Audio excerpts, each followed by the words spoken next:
They thought a Latina soldier was powerless in handcuffs, until one phone call destroyed their careers. It was a crisp autumn morning in San Antonio, Texas.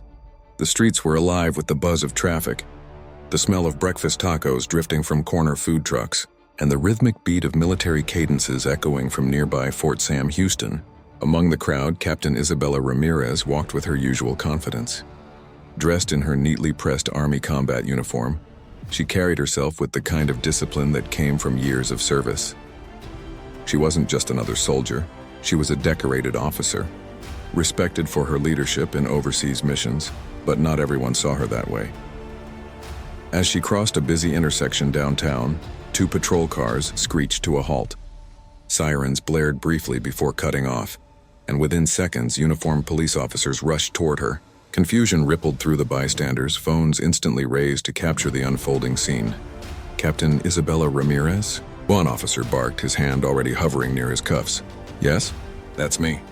"What's going on, officer?" Isabella replied calmly, her sharp brown eyes scanning their aggressive posture. "You're under arrest," the second officer snapped, grabbing her arm without hesitation. "For what?" she demanded, trying to maintain composure even as tension rose in her chest. "You'll find out soon enough." "Hands behind your back!" Gasps erupted from the crowd. Whispers surged like a tide. A Latina soldier in full military uniform being handcuffed in the middle of the street? It didn't sit right. Isabella's mind raced, but years of military training taught her to stay calm. Still, humiliation washed over her as cold steel locked around her wrists. "This is a mistake," she said firmly, her voice steady despite the fire burning inside her. "Save it for the station," one officer muttered. As they pushed her toward the patrol car, someone in the crowd shouted, "She's a soldier! You can't just do that!" Others murmured in agreement, but the officers ignored them. Inside the car, Isabella sat in silence. She wasn't just angry, she was calculating. She knew her rights, she knew her record, and she knew something was very wrong. The officers exchanged smug glances in the front seat. One of them muttered under his breath, "Career over. Shouldn't have messed up like this." She leaned forward. "I hope you know exactly what you're doing," she said coldly. "Because one phone call is all it takes to change everything." The officer smirked. "Yeah, to who? Your lawyer?" Isabella didn't answer. Instead, she stared out the window as the car pulled away, her mind already forming a plan. She wasn't just going to prove her innocence, she was going to make sure these men faced the consequences of their arrogance. For now, though, she allowed the silence to stretch. Because soon, very soon, a single phone call would shake the foundation of their careers. The holding room was cold, deliberately so. A single metal chair sat across from a bolted-down table, its surface scratched from years of use. The fluorescent lights above buzzed faintly, casting a harsh white glare that reflected off the walls. Captain Isabella Ramirez sat upright, her wrists still bound. Her uniform sleeves creased perfectly despite the rough handling. The door creaked open and Detective Mark Henderson strolled in. His tie slightly loosened, his expression smug. He carried a thin folder and slapped it onto the table as though it contained the weight of her entire future. "Well, well, Captain," he said with mock politeness. "You know why you're here?" "No," Isabella replied evenly. "And I'd like to know what charges you think you have against me." He chuckled, shaking his head. "That's the thing. You military types think you're untouchable. But not in my city. Here, you answer to me." Her jaw tightened, but she didn't flinch. "Detective, I suggest you check your information twice before you embarrass yourself any further. I have served this country for over a decade. I have commendations, medals, and a spotless record. You're making a mistake." He leaned forward, his voice dropping. "Mistake?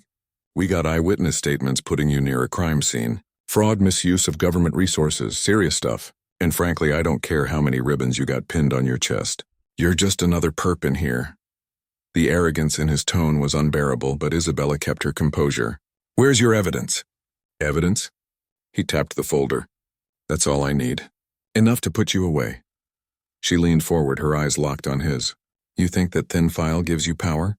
Let me tell you something, Detective. The uniform I wear carries more weight than you can imagine. And the people I can call, they don't play games," he smirked, dismissive. "Yeah, sure. Call your army buddies. What are they gonna do, storm the station?" He laughed at his own joke. Isabella sat back, silent for a moment, then spoke calmly. "One phone call. That's all it takes. When I make it, you and every officer involved in this circus will wish you had thought twice." The detective slammed his hand on the table, trying to rattle her. "You don't scare me, Captain." She didn't blink. "I'm not here to scare you. I'm here to warn you." The door opened suddenly and Officer Daniels, the younger cop who had arrested her, stepped inside. His face was pale, his voice nervous. Detective, we might have a problem." Henderson shot him an annoyed look. "What now?" Daniels hesitated, glancing at Isabella before speaking. Her ID checked out. Not just her military status, she's listed as active duty under U.S. Army Intelligence Command. High clearance. The room fell silent.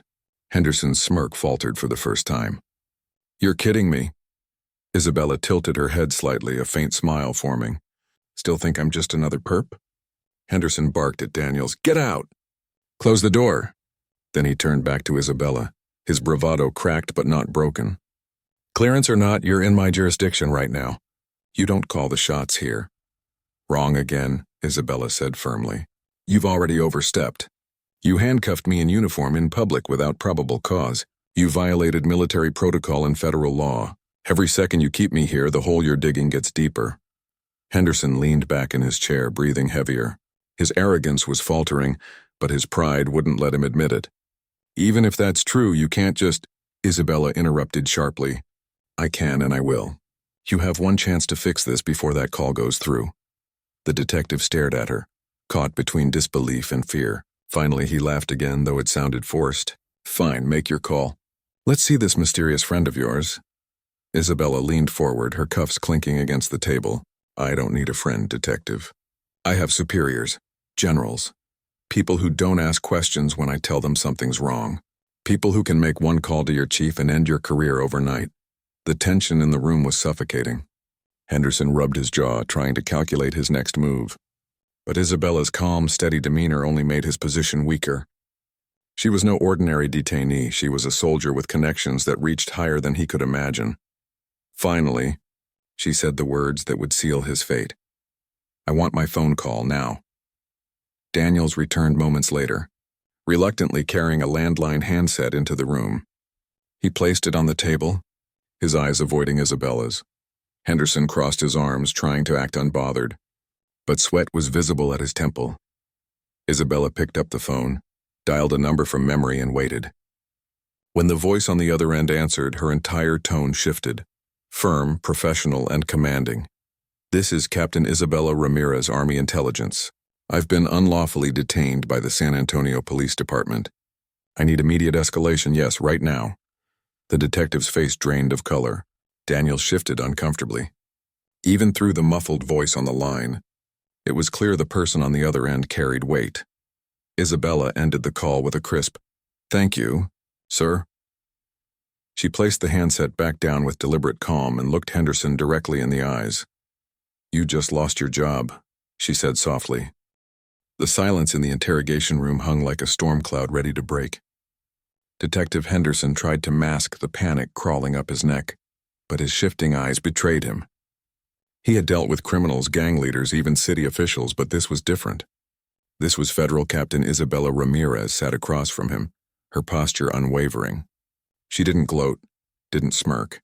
She simply radiated the unshakable authority of someone who had the law, the Constitution, and the chain of command behind her. The door burst open with a slam. Chief Robert Mills stormed inside, his face red with fury. His starched white shirt clung to him with sweat, and the veins on his temple pulsed as he glared at Henderson. "What the hell have you done, Mark?" Mills bellowed. "Chief, Henderson began, but the chief cut him off with a raised hand. "Shut it. Do you have any idea who she is?" He pointed at Isabella, his finger trembling with a mixture of rage and fear. "She's Army Intelligence. Active duty. You don't lay a finger on someone like her without authorization from the Pentagon, let alone slap cuffs on her in broad daylight." Daniel stood frozen in the corner, his mouth slightly open. Henderson stammered, trying to salvage what little ground he had left. We had probable cause. Witness statements placed her." "Probable cause?" Mills roared. "You just turned our department into a national embarrassment. Do you think the Army is going to shrug this off? Do you realize the kind of storm that's about to hit us?" Isabella finally spoke, her voice calm but sharp enough to cut through the tension. Chief Mills, I warned your men this was a mistake. I gave them every chance to correct it. They chose arrogance over reason. The chief turned to her, his anger softening into desperation. Captain Ramirez, I can assure you, this will be handled. Personally, immediately. Henderson snapped, his pride unwilling to die quietly. She's bluffing. That call, what if it was nothing? We can't just roll over because she name-dropped some army contacts. The chief whipped around, his glare piercing Henderson like a knife. Bluffing? Do you think I'd be standing here with my phone blowing up every 30 seconds from Washington? If this was a bluff? Henderson's face drained of color. Washington? Mills jabbed a finger at him. The Pentagon knows. Dodi knows. And let me tell you, when generals start dialing my office before I even get the incident report, you know you're done. The weight of those words settled in the room. Daniel shifted nervously, sweat beading on his forehead. Isabella leaned back in her chair, her cuffs still on, but her presence commanding the room more than any of the men standing around her. Chief Mills, she said evenly, I'll need those cuffs off now. Without hesitation, the chief barked at Daniels. Unlock her. Immediately. The younger officer scrambled forward, fumbling with the keys until the cuffs clicked open. Isabella rubbed her wrists lightly but didn't show relief. She didn't need to. She was still in control. Captain, Mills said carefully, I'd like to apologize on behalf of the department. This should never have happened. Her gaze didn't waver. Apologies don't erase the fact that I was publicly humiliated, unlawfully detained, and treated like a criminal. Your officers ignored protocol, ignored my uniform, and ignored my words. That's not just incompetence, it's disrespect to every soldier who wears this flag. She tapped the patch on her sleeve, the stars and stripes catching the light. The chief swallowed hard. You're right, and they'll be held accountable. I promise you that. Henderson scoffed, trying to claw back some dignity. Accountable? Chief, we can't just fire seasoned detectives over one misunderstanding. Mills spun on him, his face a mask of fury. One misunderstanding? You dragged a decorated army officer through the streets in handcuffs like a common thug. You just jeopardized every working relationship we have with the military. You don't come back from that, Mark. Isabella's voice cut through the air like a blade. You're worried about careers. I'm worried about consequences. What if I had been someone undercover? What if your little stunt had compromised an operation bigger than you could imagine? Do you have any idea the damage you could have caused? The detective opened his mouth, but no words came out. The chief turned back to Isabella. Captain, I'll contact your superiors personally and take full responsibility. But please understand this doesn't represent the values of the department as a whole. Isabella stood slowly, her presence towering even without rank insignia in the room. Understand this, Chief. I've been in combat zones where enemies knew who I was and still treated me with more respect than your men showed today. This wasn't about law enforcement. This was about ego, and ego, she glanced at Henderson, destroys more than just careers. The chief lowered his head. Yes, ma'am. Daniels finally found his voice shaky and weak. Captain, I didn't mean... She cut him off with a raised hand. Intentions don't matter. Actions do. Remember that? The chief motioned toward the door. Captain, if you'd allow me, I'll personally escort you out. But before they could leave, Isabella's phone buzzed. She pulled it from her pocket, glanced at the secure line display, and answered crisply. Captain Ramirez. She listened, nodding occasionally, her face unreadable. Then she ended the call and looked around the room. That was the Pentagon, she said flatly. An internal investigation is already being launched into this department. Federal oversight will be here within the week. Henderson staggered back a step, his face ashen. Daniel slumped against the wall, his eyes wide. Chief Mills clenched his fists, his jaw set in grim resignation. Isabella adjusted her uniform, straightening the patch on her chest. I told you. One phone call. She walked toward the door, her boots echoing on the tile floor. As she passed Henderson, she stopped just long enough to look him in the eye. You thought you had power, but real power doesn't need to shout. It only needs to speak once, and with that she left the room, leaving behind the wreckage of their pride, and the certainty that none of their careers would survive what came next. The precinct lobby was uncharacteristically silent, every officer and desk clerk pretending to be busy while sneaking nervous glances at the doors. Word had spread faster than wildfire. A captain in Army intelligence had been arrested here, and now the fallout was coming. No one wanted to be caught in the blast zone. Captain Isabella Ramirez stood near the entrance, her arms crossed, her uniform immaculate despite the ordeal. She wasn't gloating, she didn't need to. The quiet authority in her stance said everything. Her eyes were sharp, watching the doors, waiting. The silence broke when the heavy glass doors swung open. In strode General Marcus Dalton, his mere presence commanding the entire room. He was a towering figure in full Class A uniform, ribbons and medals glinting under the fluorescent lights. His steely gray eyes scanned the lobby like a battlefield. And instantly every officer in sight straightened, instinctively snapping to attention though none of them wore his uniform. Chief Mills rushed forward, sweating, his voice trembling. "General Dalton, sir, we weren't expecting—" "Save it." Dalton cut him off, his voice booming but controlled. "I'm not here for excuses. I'm here for answers." The room froze. Every officer held their breath as the general marched toward Isabella. He stopped directly in front of her, his expression softening only slightly. "Captain Ramirez," he said firmly. "Are you unharmed?" "Yes, sir," Isabella replied, standing at attention. "Physically, I'm fine. Professionally, this department attempted to strip me of my honor in public." Dalton's jaw tightened.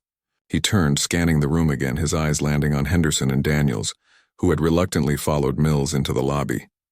"You two," Dalton barked, his voice like thunder. "Step forward." Henderson tried to puff up his chest, clinging to the last scraps of his pride. Daniels, younger and paler, shuffled nervously at his side. Dalton advanced on them, his voice razor-sharp. "Do you have any idea the magnitude of your actions? You put handcuffs on a United States Army officer in uniform, without due cause. Do you know what that means under federal law?" Henderson swallowed hard but forced himself to speak. "General, with respect, we believed we had probable cause." "Probable cause?" Dalton thundered. "Your probable cause is meaningless when you fail to follow proper protocol with a federal officer. You have jeopardized interagency trust. You have disgraced this uniform." He gestured at Isabella. "And by extension, every man and woman who serves." Daniels stammered. Sir, I didn't know." "Exactly," Dalton snapped. "You didn't know, and you acted anyway. Ignorance and arrogance, a lethal combination."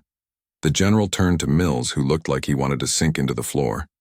"Chief Mills, I want every detail of this incident on my desk by tomorrow morning. Names, times, actions, every word said. The Department of Defense will not let this slide." "Yes, General," Mills said quickly, his voice shaking. Dalton stepped back toward Isabella. "Captain, do you want to file charges?" The question hung heavy in the air. Henderson's eyes widened. Daniels paled further, and Mills looked like he'd swallowed a stone. Isabella considered for a moment, her gaze flicking from the guilty officers back to the general. Her voice was steady when she answered, "Sir, I don't seek vengeance. I seek accountability. If they can treat a soldier this way, imagine how they treat ordinary citizens. This isn't just about me, it's about justice." Dalton nodded solemnly. "Spoken like a true officer. Very well, this will go beyond charges. This will go to review boards, oversight committees, and federal courts if necessary." The general turned his glare back to Henderson. "Detective Henderson, you're suspended effective immediately. Badge and gun, now." Henderson froze, his pride crumbling. "You can't—" Dalton stepped closer, towering over him. "I don't ask. I order. Badge, gun, now." The lobby was dead silent as Henderson, shaking with rage, unclipped his badge and unholstered his weapon, placing them reluctantly into Mills's waiting hands. Daniels tried to speak up. "General, please, I was just following orders." "I didn't—" Dalton cut him off, his voice softer but no less sharp. "And that's why you're lucky. You're young. You still have a chance to learn. But make no mistake, your actions will be reviewed. Pray that you're found teachable." Daniels lowered his head, shame washing over him.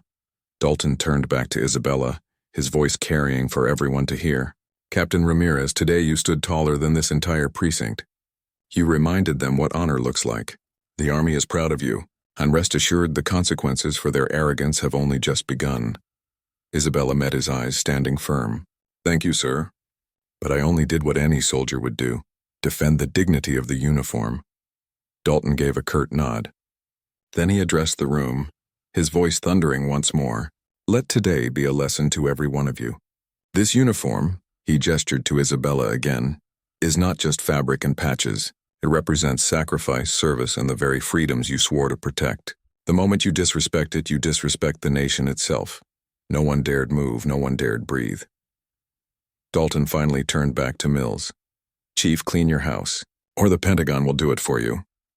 With that, he pivoted toward the door. Isabella followed at his side, her boots striking the floor with the rhythm of victory. As they passed Henderson, she stopped just long enough to whisper, low enough that only he could hear. "One phone call. That's all it ever takes."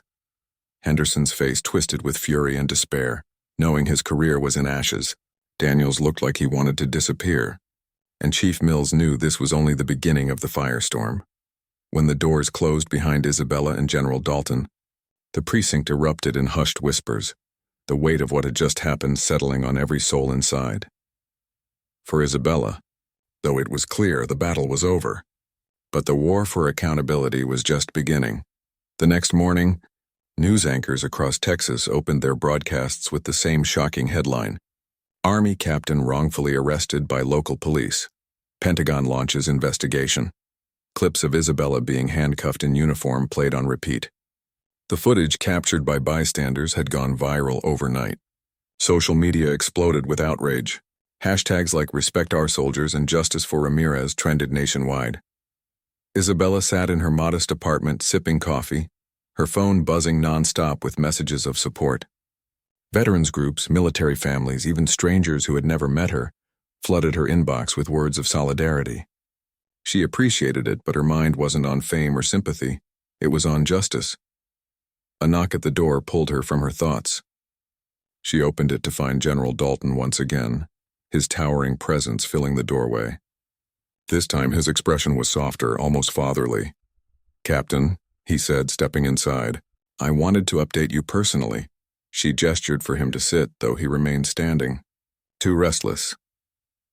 "The Department of Defense filed an official complaint with the Justice Department this morning," Dalton said. "Henderson is finished. Daniels is on suspension pending review. And Chief Mills, well, he'll be lucky if he keeps his badge another month." Isabella nodded, her face calm but resolute. "Good, but this isn't just about me, General. It's about accountability. Too many people think they can abuse authority without consequences. I want to make sure no soldier, no citizen goes through what I did." Dalton's eyes glinted with pride. "You've got a fire in you, Captain. That's why the Army needs people like you, not just to fight battles overseas, but to remind people here at home what honor looks like." Later that afternoon, Isabella was summoned to a press conference. A sea of reporters, cameras flashing like lightning, filled the hall. She stepped up to the podium, the weight of hundreds of eyes on her. She took a deep breath, her voice clear and steady. "Yesterday I was wrongfully detained, not as a criminal, not as a suspect, but as a United States Army officer in uniform. What happened was more than just a mistake. It was a violation of the respect owed to every man and woman who serves this nation. This isn't about me. This is about principle. This is about accountability. And this is about ensuring that no one, soldier or civilian, ever suffers humiliation at the hands of unchecked arrogance." The room erupted in applause. Not the polite kind, but genuine, thunderous clapping that shook the walls. Veterans stood and saluted.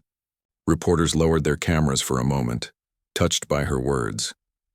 But the real blow came later that week, when the Federal Oversight Committee held a hearing. Henderson, stripped of his badge, sat at a long wooden table under glaring lights, his once confident demeanor reduced to bitter defiance. Daniel sat beside him, pale and trembling, while Chief Mills faced the committee with the weary look of a man whose career was hanging by a thread. The chairwoman of the committee spoke sternly. "Detective Henderson, you and your department acted without cause, without protocol, and with utter disregard for federal law. Your conduct has not only endangered interagency cooperation, but has also eroded public trust in law enforcement. Effective immediately, you are barred from serving in any law enforcement capacity in the United States." Henderson's face twisted in rage, but there was nothing he could say. His career was gone. His power was gone. One phone call had unraveled everything. Daniels was given a chance to speak.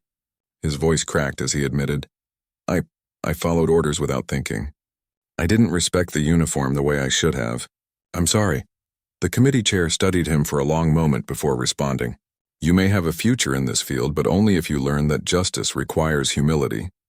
You will undergo retraining, probation, and federal oversight if you wish to continue." Daniels nodded miserably, grateful just to have a sliver of hope left. As for Chief Mills, his fate was sealed as well. "Chief, leadership means knowing when to rein in your subordinates. You failed in that duty. You will be removed from your position effective immediately." The gavel struck, and just like that, 3 careers were shattered. Outside the courthouse, reporters swarmed Isabella once again, shoving microphones in her direction. She answered only once, her words echoing across the nation. "One phone call was all it took, not because of who I know, but because of what's right. Respect, justice, and accountability, those are not optional. They are the foundation of the freedoms we all claim to defend." Her words struck deep. For weeks, debates raged on TV, radio, and online. Citizens demanded reform. Soldiers expressed renewed pride, and police departments across the country held emergency training sessions on protocol when dealing with military personnel. But for Isabella, life returned to quiet service. She didn't bask in the spotlight. She didn't cash in on fame. She simply returned to duty, her head held high, her honor intact. One evening, as the sun dipped low over the San Antonio skyline, Isabella walked across the base parade ground. A group of young recruits spotted her, whispering among themselves before one finally stepped forward. "Ma'am," he said nervously, "we saw what you did on the news. Thank you for standing up for all of us." Isabella smiled faintly, her eyes softening. "Don't thank me. Just remember what we stand for, and never let anyone take that away." The recruits saluted, and she returned it, the moment heavy with unspoken promise, because in the end, the handcuffs hadn't broken her. They had only reminded her and the world of the unshakable power of dignity, service, and truth. And for those who thought they could strip that away with arrogance and steel, one phone call had cost them everything.